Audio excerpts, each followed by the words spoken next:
তাপস ঘোষের কলমে কবিতা। কাল কবিতার সাথে দেখা হলো। আমি অন্যমনস্ক ছিলাম, তাই খেয়াল করিনি। সত্যি কথা বলতে কি, অনেক দিন দেখি না তো, তাই চিনতে পারিনি।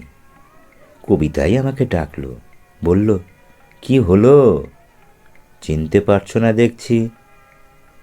আমি অবাক, এ কাকে দেখছি? সেই রূপ লাবণ্য কোথায়?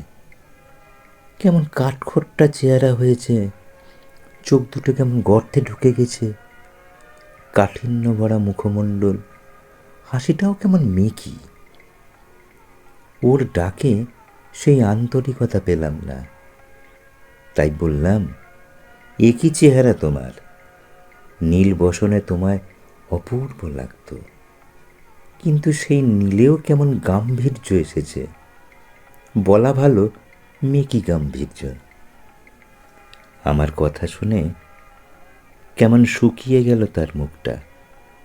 চোখের কোণ কি ভিজল? খেয়াল করলাম না। হাতের আঙুলে কাপড়ের খোঁটা পেঁচাতে পেঁচাতে খানিক দাঁড়িয়ে থাকলো।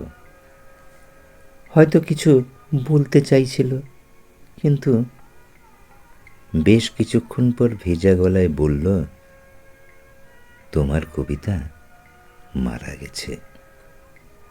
বললাম, সে কি, এ কেমন কথা, দিব্যি তো আছো।